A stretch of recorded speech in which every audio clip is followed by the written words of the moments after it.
বাংলাদেশের রাজনীতির হিসাব নিকাশ, গতি প্রকৃতি, গতিপথ সবকিছু পাল্টে যাচ্ছে। দর্শক, যে কোনো সময়ে প্রফেসর ডক্টর মোহাম্মদ ইউনূসের নেতৃত্বাধীন অন্তর্বর্তীকালীন সরকারের যে কোনো ঘটনা ঘটে যেতে পারে। একটা ট্রানজিশনাল গভর্নমেন্ট লক্ষণ আমি দেখতে পাচ্ছি। রাজনীতিতে তোলপাড়, রাজনীতি নড়েচড়ে বসেছে। দর্শক, ডক্টর ইউনূস সরকারের উপদেষ্টাদের পদত্যাগ করতে বলা হচ্ছে। আন্দোলন শুরু হয়ে গিয়েছে। স্বরাষ্ট্র মন্ত্রণালয় ঘেরাও থেকে শুরু করে নানান কর্মসূচি অলরেডি শুরু হয়ে গিয়েছে। দর্শক, একদিকে সাবেক রাষ্ট্রপতি আব্দুল হামিদকে সরকার নির্বিঘ্নে সরকার পাহারা দিয়ে দেশ ছাড়তে দিচ্ছে। এটা সরকার ঠান্ডা মাথায় পরিকল্পিতভাবে করেছে, কোনো সন্দেহ নেই, আমি বলেছি আগে।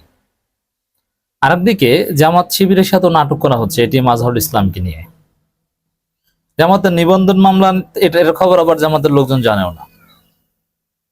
দফায় দফায় মিটিং করে আওয়ামী লীগের লোকজন জামিন পাচ্ছে। আওয়ামী লীগ নিষিদ্ধ করবে না, সরকার সিদ্ধান্ত নিয়ে ফেলেছে। আবার নির্বাচন কমিশন বলে যে না, সশরীরে উপস্থিত হওয়ার দরকার নেই নির্বাচন করতে। এর মানে আওয়ামী লীগের লোকজন যারা পালাতক তারাও নির্বাচন করতে পারবে। অন্যদিকে বিএনপি একদম ক্লিয়ারলি ভারতপন্থী রাজনীতি শুরু করেছে। হয়তো মান অভিমানে খালেদা জিয়াও আর রাজনীতি করবে না, তিনি সেই সিদ্ধান্ত জানিয়ে দিয়েছেন, বা তার বিষয়ে সিদ্ধান্ত হয়েছে যে রাজনীতিতে খালেদা জিয়া আর ফিরবেন না বা সক্রিয় হবেন না। সামগ্রিক পরিস্থিতি যেদিকে যাচ্ছে, যে এইভাবে অন্তর্বর্তীকালীন সরকার একদিকে বিএনপি নির্বাচন জিকির করছে, অন্যদিকে নির্বাচনের কোনো পরিবেশ নেই, নির্বাচন হওয়ার কোনো সম্ভাবনা আমি দেখছি না। এই সব বিষয়গুলো মিলিয়ে দর্শক, এইভাবে অন্তর্বর্তীকালীন সরকার যেভাবে চলছে এবং আওয়ামী লীগের বিচারের দাবিতে যেরকম দেশ উত্তাল হয়ে উঠছে, বিভিন্ন জোট গঠন হচ্ছে, বিভিন্ন আন্দোলন প্ল্যাটফর্ম গঠন হচ্ছে, তাতে ইন্টারিম গভর্নমেন্ট এইভাবে চলতে পারে না। এটা ওভারঅল একটা পজিটিভ কনক্লুশন হবে আমি বিশ্বাস করি। বিশেষ করে আওয়ামী লীগ নিষিদ্ধ প্রশ্ন, সংস্কার প্রশ্নের যে স্থবিরতা, নানান বিষয়ে এই ফরম্যাটে আমরা ডক্টর ইউনূস সরকারকে 5 বছর চাই। অনেকে বলেন যে 5 বছর চাও তোমরা, এখন দেখছো না এই সরকার আব্দুল হামিদকে নির্বিঘ্নে বিদেশে যেতে দেয়, সরকারের সহযোগিতায় বিদেশে যায়। আমরা জবাব বলবো ডক্টর ইউনূসকে আমরা 5 বছর চাই, কিন্তু বর্তমান ইন্টারিম গভর্নমেন্টের যে ফরম্যাট, এই ফরম্যাটে না। এই ফরম্যাটে বেশি দিন রাখা সম্ভব হবে না। অলরেডি সেই ঘটনা ঘটে গিয়েছে। যেমন এই সরকার আওয়ামী লীগের বিচারও ঠিক মতো করবে না, তাদেরকে নিষিদ্ধও করবে না, সাফ জানিয়ে দিয়েছে, তাদের নির্বাচনে অংশগ্রহণও করতে দিবে। আবার আওয়ামী লীগের লোকজনকে জামিনে মুক্তিও পেতে দিবে। আব্দুল হামিদকে নির্বিঘ্নে হত্যা মামলার আসামি হওয়া সত্ত্বেও, ফ্যাসিবাদের টপ 5 দোসরদের একজন হওয়া সত্ত্বেও তাকে নির্বিঘ্নে বিদেশে যেতে দিবে। আর এই সরকার আবার নির্বিঘ্নে ক্ষমতায় থাকবে, জনগণ আঙ্গুল চুষবে, বিপ্লবীরা। এটা হয় না। দেখেন, একটা সহজ হিসাব দেখেন। আব্দুল হামিদকে সরকার বিদেশে যেতে দিয়েছে, সরকার দিয়েছে, সরকারের এটা চুক্তি হয়েছে, এটা বিএনপি জানে, জামাতও জানে। কারা দিয়েছে আমি তো ব্যাখ্যা দিয়েছি। ওই চুপ্পুকে যারা রেখে দিয়েছে তারাই দিয়েছে, তাদের মধ্যস্থতা এটা হয়েছে, বিএনপি জানে, সবাই জানে, সবার কাছে বিষয়টা ক্লিয়ার। তো দর্শক, খালেদা জিয়ার মতো সাবেক আভূষীন প্রধানমন্ত্রী, তিনি একটু বিদেশে চিকিৎসা নিতে যেতে পারেননি শর্ত সাপেক্ষে, তাকে জেল খাটতে হয়েছে বছর পর বছর। খালেদা জিয়া কি এমন করেছেন? কিছুই করেননি। আর এত ভয়ানক অপরাধ করে এই আব্দুল হামিদকে একদিন জেল খাটতে হলো না, তিনি নির্বিঘ্নে বিদেশে চিকিৎসার নামে যাচ্ছেন, প্রিয়াঙ্কা চোপড়ার কাছে যাচ্ছেন, কে জানে। তাহলে বুঝেন যে ঘটনাটা কি, যে খালেদা জিয়া কি কঠিন পরিস্থিতির মুখোমুখি হয়েছে, আর আব্দুল হামিদ কত নির্বিঘ্নে দেশ ছাড়তে পেরেছে। অতএব এটা যে কত বড় আন্তর্জাতিক খেলা, বুঝতে পারছেন। তো এই খেলা বিপ্লবীরা তাদের জীবনের নিরাপত্তার জন্য এই খেলা সহ্য করবে না। দর্শক, হাসনাত আব্দুল্লাহর একটা বার্তা, 2টা বার্তা আমি শোনাবো। শুধু এ মাসেই ভারতের গোয়েন্দা সংস্থা ও হাইকমিশন বাংলাদেশে সরকারি বেসরকারি সামরিক পর্যায়ে অন্তত 23টা মিটিং করেছে। এটা হাসনাত আব্দুল্লাহদের কাছে এখন অনেক তথ্য থাকবে, এটা স্বাভাবিক। অতএব দর্শক, তাহলে বুঝুন যে ভারত, আমি এই যে আমরা যে কথা বলি এমনকি জামাতের আমিরের নির্বাচনী চাওয়ার বিষয়টাও আমরা এর মাধ্যমে ব্যাখ্যা করি। এই যে বিষয়টা, এটার ডাইমেনশনটা কি, যে আসলে র কতটা গভীরে প্রবেশ করেছে। বিএনপি জামাতের একটা অংশ রয়ের কথাই চলছে। এই সরকারের রন্ধ্রে রন্ধ্রে র এখন প্রভাব বিস্তার করা শুরু করেছে। এটি হাসনাত আব্দুল্লাহর বক্তব্যের তাৎপর্য। এবং সেনাপ্রধান পর্দার অন্তরাল হয়তো খেলছেন। লিখে রাখেন, আওয়ামী লীগ পুনর্গঠনের সুযোগ করে দিতেই প্রতিষ্ঠামূলকভাবে বিচারের নামে কালক্ষেপণ করা হচ্ছে। একটা পর্যায়ে গিয়ে বলা হবে, এ সময়ে জনসমর্থিত রাজনৈতিক দলকে নিষিদ্ধ করা আমাদের কাজ নয়। যার এজেন্ডায় গণহত্যাকারী আওয়ামী লীগের বিচার নাই, যার এজেন্ডায় আওয়ামী লীগকে নিষিদ্ধ করা নাই, তার সাথে আমরা নেই। এর মানে এই সরকারের সাথে স্পষ্ট একটা বিরোধ, সরকারের সাথে একটা কন্ট্রাডিকশনে হাসনাত আব্দুল্লাহরা যাচ্ছে। হাসনাত আব্দুল্লাহর ফেসবুক স্ট্যাটাসে স্পষ্ট। হাসনাত আব্দুল্লাহ ফেসবুক স্ট্যাটাস মানে বাংলাদেশের টেলিভিশনের টক শোর চাইতে গুরুত্বপূর্ণ, ইনভেস্টিগেটিভ রিপোর্টের চাইতে গুরুত্বপূর্ণ, নিউজ রিপোর্টের চাইতে গুরুত্বপূর্ণ। এগুলোই নিউজ রিপোর্ট, এগুলোই সবচেয়ে বেশি most viewed news report. Clear? তো দর্শক, এই সরকারের সাথে হাসনাত আব্দুল্লাহদের দূরত্ব তৈরি হয়েছে। অতএব তাদের সাথে দূরত্ব তৈরি করে র এবং বিএনপির কথা কি সরকার টিকতে পারবে না? এই ফরম্যাটে এই সরকার টিকবে না। তাহলে কি হবে? আমার কনক্লুডিং রিমার্কে সেটা থাকবে। আসেন, হ্যাপি এন্ডিং হবে আমি বিশ্বাস করি। দর্শক, হাসনাত আব্দুল্লাহ আরো লিখেছেন,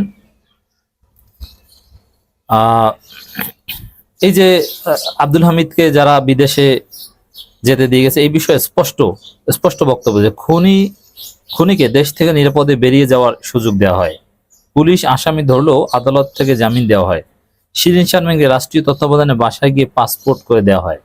এবং এই যে সাম্প্রতিক এই আব্দুল হামিদের বিদেশ গমন বা নানান বিষয় দেখছেন, এর পেছনে সেনাবাহিনীরও একটা হাত আছে। তা আগের আলোচনা যারা শুনেছেন যে কার মধ্যস্থতায়, বিএনপি, র, তৌহিদ হোসেন, আসিফ নজরুল, ওয়াকারুজ্জামান, কার একেবারে নাম সহ আমরা বললাম যে কার কার মধ্যস্থতায় এগুলো হচ্ছে। দ্বিতীয় ট্রাইব্যুনাল জানুয়ারিতে হওয়ার কথা থাকলেও মে মাসে এসে শুরু হয়নি। আর আপনারা বলছেন আওয়ামী লীগের বিচার করবেন। তো ইন্টারিম এখন পর্যন্ত কি কি বিচার ও সংস্কার করছেন? এখন দেখেন, বিএনপি সরকারের বিদায় চায়, মানে নির্বাচন চায়। আর বিপ্লবীরা, 24শে গণঅভ্যুত্থানকারীরা, তারা নির্বাচনের পরিবেশ আছে বলে মনে করছে না। আবার এই সরকারের সাথেও তাদের দূরত্বের কথা জানিয়ে দিচ্ছে। তাহলে কি হবে? This is question. একই সাথে দর্শক, এই গণ অধিকার পরিষদ তারা ঘোষণা করছে, তারা আব্দুল হামিদকে বিদেশে যেতে দেওয়ার প্রতিবাদে স্বরাষ্ট্র মন্ত্রণালয় ঘেরাও কর্মসূচি পালন করছে। আপনারা জানেন আরো অনেক কর্মসূচি আসবে। দামি রাষ্ট্রপতি হিসেবে আখ্যায়িত করছেন। একই সাথে ইনকিলাব মঞ্চের শরীফ ওসমান হাদি লিখেছেন, ছাত্র উপদেষ্টা স্যারেরা হামিদকে ছেড়ে দেওয়ার দায়ে আপনারা 3 দিনের মধ্যে পদত্যাগ করুন। এরপর আমরা ইন্টারিমের বিরুদ্ধে আন্দোলন নামবো।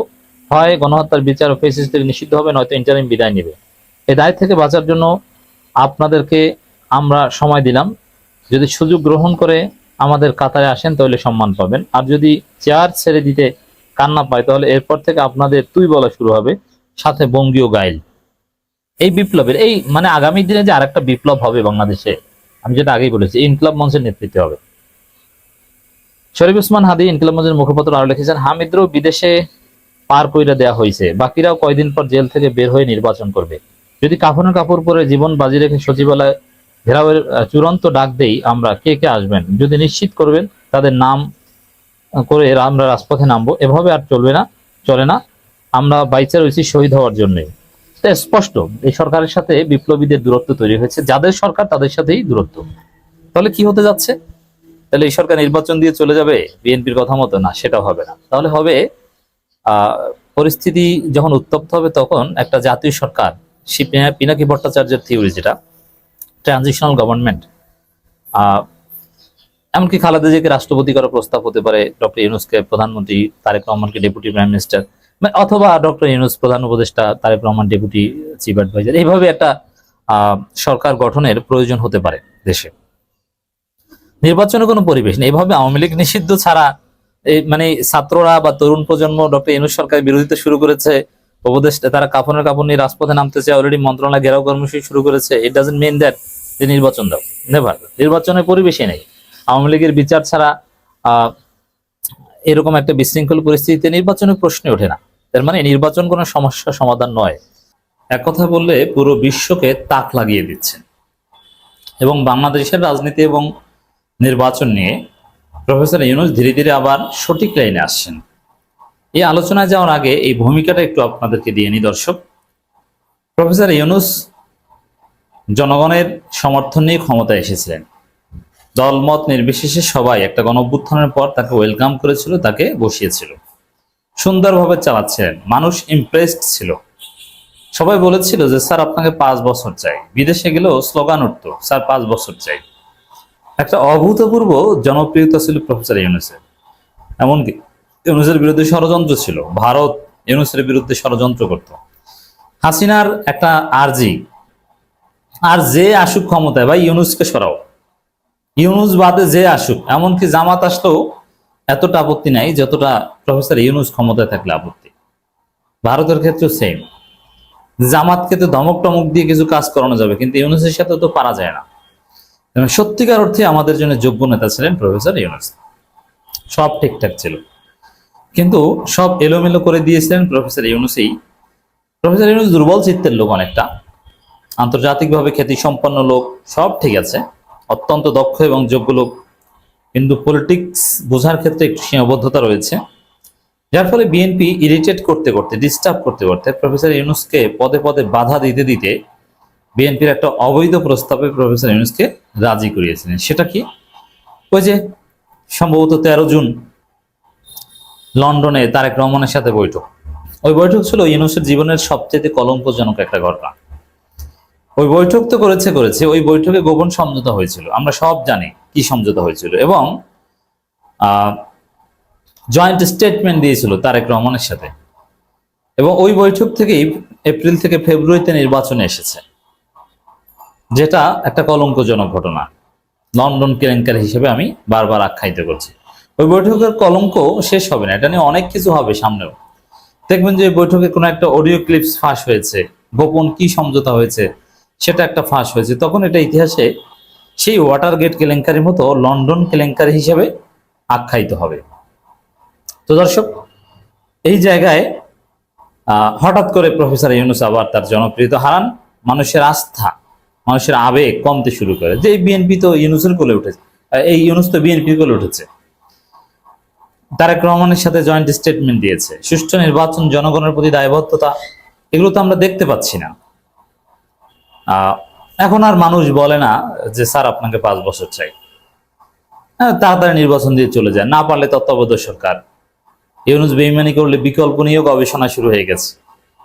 কিন্তু আমরা দেখতে পাচ্ছি আবার ইউনূস সাহস পাচ্ছেন, তিনি ধীরে ধীরে স্বমহিমায় আবির্ভূত হওয়া শুরু করছেন। প্রফেসর ইউনূস সঠিক লাইনে আসছেন। লন্ডন কেলেঙ্কারির মাধ্যমে যে একটা কারচুপি নির্বাচন আয়োজনের একটা চিন্তা ছিল, ওই জায়গা থেকে প্রফেসর ইউনূস ধীরে ধীরে সরে আসছেন। কারণ দেখছেন যে বাংলাদেশের যে বাস্তবতা, তাতে সামান্য কারচুপি নির্বাচন করলে ওটা মানুষ মানবে না, তরুণ প্রজন্ম এটা হতে দিবে না, ওটা গ্রহণযোগ্য হবে না। নির্বাচন করতে হবে ফ্রি, ফেয়ার অ্যান্ড ক্রেডিবল। সারা পৃথিবীকে বাংলাদেশের নির্বাচনে এনগেজড করে এমন একটা পরিস্থিতি তৈরি করতে হবে যে নির্বাচন নিয়ে যেন প্রশ্ন তোলা না যায়, এবং এই নির্বাচনে যারাই হারুক তারা যেন মেনে নিতে বাধ্য হয়, সেই পরিস্থিতি তৈরি করতে যাচ্ছেন প্রফেসর ইউনূস। তা প্রফেসর ইউনূস যখনই এই সুষ্ঠু নির্বাচন, সেই লন্ডন কেলেঙ্কারি থেকে বের হয়ে আসার চেষ্টা করছেন, তখনই আবার তার কার্যক্রমে আমরা নতুন গতি আমরা দেখতে পাচ্ছি। তার অংশ হিসাবে নিউ ইয়র্কে প্রফেসর ইউনূসকে ঘিরে একটা উৎসাহ উদ্দীপনা, তার যে কার্যক্রমগুলো সেগুলো ইমপ্রেসিভ। দর্শক, নিউ ইয়র্কে বিশ্ব নেতারা এসেছেন, অনেক দেশের প্রেসিডেন্ট, প্রধানমন্ত্রী, পররাষ্ট্রমন্ত্রী, বিভিন্ন বড় বড় শহরের মেয়র এসেছেন, অনেক দেশের রাজা রানী এসেছেন। যেটা মনে হয়েছে টোটাল নিউ ইয়র্কের জাতিসংঘের সাধারণ পরিষদ অধিবেশন ঘিরে যে কার্যক্রম, সব কিছুর উপরে একটু নজর রাখার চেষ্টা করছি আমরা। মনে হয়েছে যে সবাইকে ছাপিয়ে প্রফেসর ইউনূস সবার উপরে চলে যাচ্ছেন। প্রফেসর ইউনূস যে ব্যস্ত সময় পার করছেন, সাধারণ পরিষদের উদ্বোধনী অনুষ্ঠানে বক্তব্য দিয়েছেন, সেখানে বাংলাদেশের নির্বাচন নিয়ে কথা, আবার সাইডলাইন ইভেন্টগুলোতে সবচেয়ে বেশি ব্যস্ত সময় পার করছেন প্রফেসর ইউনূস। ডোনাল্ড ট্রাম্পের বৈঠকেও অংশগ্রহণ করছেন, অস্ট্রেলিয়ার প্রধানমন্ত্রী, অমুক দেশের পররাষ্ট্রমন্ত্রী, প্যারিসের মেয়র, IMF, বিশ্ব ব্যাংক, মানে সারা পৃথিবীর সাথে এনগেজড হচ্ছেন। প্রফেসর ইউনূস এই স্বল্প সময়কে গুরুত্বের সাথে কাজে লাগাচ্ছেন। তার সামাজিক ব্যবসা নিয়ে ওখানে আলোচনা হচ্ছে। পৃথিবীর বিভিন্ন দেশের প্রধানমন্ত্রী, পররাষ্ট্রমন্ত্রী, রানী, বিভিন্ন সংস্থার প্রধান, তারা প্রফেসর ইউনূসের সাজেশন নিচ্ছেন, তার সোশ্যাল বিজনেস নিয়ে শুনতে চাচ্ছেন, স্যার এটা কি, এটা কিভাবে কি করা যায়, এবং জিরো কার্বন থিওরি বা কার্বন নিঃসরণ কিভাবে কমিয়ে ডেভেলপমেন্ট করা যায়, প্যারিস অলিম্পিক থেকে শুরু করে নানান বিষয়ে তার কাছ থেকে সাজেশন নেওয়া হচ্ছে। এগুলো ইমপ্রেসিভ। মানে বিশ্ব নেতাদের মধ্যে ওখানে যারা আছেন তাদের মধ্যে প্রফেসর ইউনূস আসলে ওয়ান অফ দেম এবং সামওয়ান স্পেশাল, এটা প্রমাণিত হচ্ছে। তাকে ঘিরে বিভিন্ন আয়োজন, তার ব্যস্ততা, গভীর রাতে ঘুমাতে যান, শুধু মিটিং আর মিটিং, এটা বাংলাদেশের জন্য সত্যিকার অর্থেই অনন্য অর্জন। এবং এভাবে যদি, এবং প্রত্যেকটা বৈঠক যেখানেই যাদের সাথে বাংলাদেশের নির্বাচন বা এই বিষয়ে আলোচনা করার কথা না, কিন্তু তাদের সাথেও বাংলাদেশে আসন্ন নির্বাচন নিয়ে আলোচনা করেন। এর মধ্য দিয়ে টোটাল পৃথিবীকে আসন্ন নির্বাচনে এনগেজ করার চেষ্টা করছেন। এটা আমরা কি চাই? আগামী নির্বাচন ফেব্রুয়ারিতে হোক, ডিসেম্বরে হোক, সমস্যা নেই। আমাদের কনসার্ন হচ্ছে সুষ্ঠু নির্বাচন হতে হবে। সুষ্ঠু নির্বাচন হতে হলে ডোমেস্টিক যে রিফর্মস, জুলাই সনদ বাস্তবায়ন, অন্যান্য সংস্কার বাস্তবায়ন, সংবিধান সংস্কার, এগুলো তো করতেই হবে definitely. At the same time আন্তর্জাতিক কমিউনিটির এনগেজমেন্ট, বিশেষ করে বিএনপি পরাজয়ের পর ফলাফল মানবে কি মানবে না, এই ক্ষেত্রে গুরুত্বপূর্ণ ভূমিকা পালন করবে। সেই জায়গায় প্রফেসর ইউনূসের এই কার্যক্রম সবাইকে এনগেজ করার চেষ্টা অত্যন্ত তাৎপর্যপূর্ণ। দর্শক, US special envoy on South Asia, কলসন চিফ অ্যাডভাইজার, সেই ডোনাল্ড লুর জায়গায় যিনি ছিলেন, দীর্ঘ বৈঠক হয়েছে। IMF এর MD, তার সাথে দীর্ঘ বৈঠক হয়েছে প্রফেসর ইউনূসের, এবং তারা impressed. Chief Advisor Professor Mohammad Yunus delivered the following keynote speech at UN high-level side event on social business. এর মানে ওইখানে প্রফেসর ইউনূস এই সোশ্যাল বিজনেসের কি প্রপোনেন্ট, কিন্তু প্রফেসর ইউনূস। তো জাতিসংঘের সাইড ইভেন্টে প্রফেসর ইউনূসের সোশ্যাল বিজনেস নিয়ে আলোচনা হয়, সেমিনার হয়, এবং সেখানে কিনোট প্রেজেন্ট করেন প্রফেসর ইউনূস। বুঝতে পারছেন? দীর্ঘ বক্তব্য। Former British prime minister Gordon ব্রাউনের সাথে সাক্ষাৎ, ইনগ্রাল সেশনে বক্তব্য দিয়েছেন। WTOর সাপোর্ট চেয়েছেন। জামাত শিবির রাজনীতির একটা এজেন্ডাই হচ্ছে এটা, যে কোনো বিপদ আপদে শিবিরের ছেলেরা যে কি শৃঙ্খলা মেনটেন করতে পারে, রক্ত দেয় নিজে, এবং জামাতের নিজস্ব অনেক হসপিটাল, চিকিৎসা স্টাফ আছে, ইত্যাদি ইত্যাদি।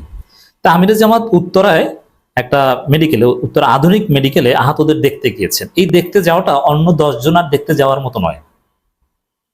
এই দেখতে যাওয়ার, ওখানে ছাত্র দলের পান্ডারা গিয়েছিল, আমিরে জামাতের সাথে বেয়াদবি করেছেন।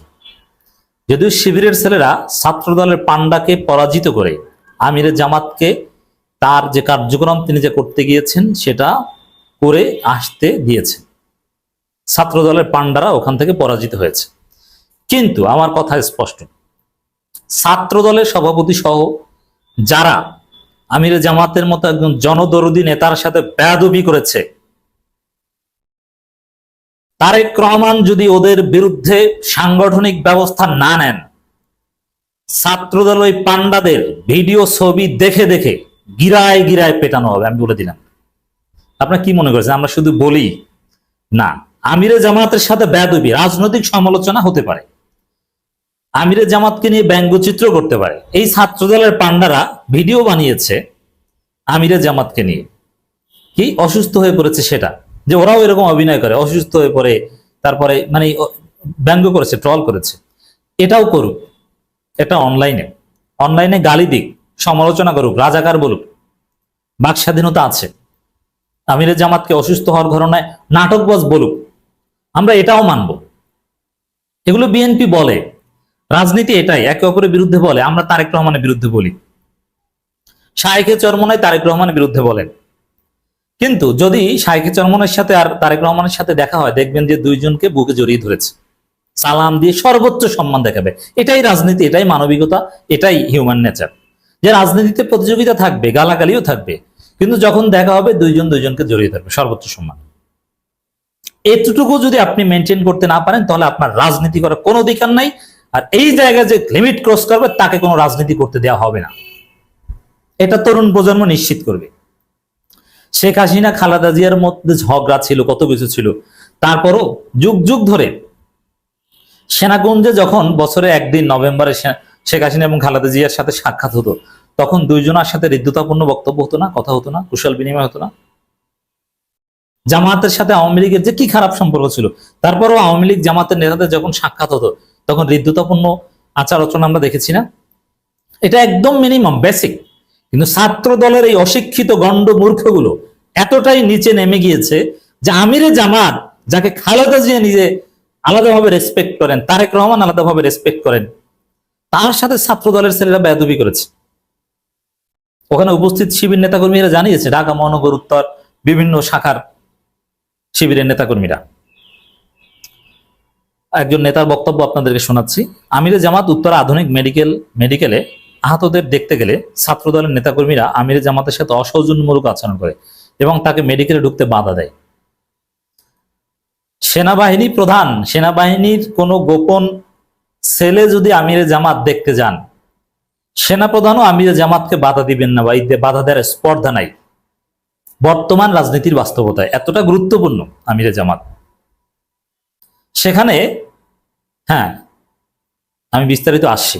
সেখানে ছাত্র দলের পান্ডারা আমিরে জামাতকে বাধা দিয়েছে, অসৌজন্যমূলক কথা বলেছে। অতএব আমরা বলছি এই আলোচনার মাধ্যমে, মির্জা ফখরুল, তারেক রহমান, খালেদা জিয়া যদি ওই পান্ডাদের চিহ্নিত করে সাংগঠনিক এবং আইনি ব্যবস্থা এটা হবে না আমরা জানি, কারণ ফৌজদারি অপরাধ পর্যন্ত যায়নি, এটা বেয়াদবি পর্যন্ত।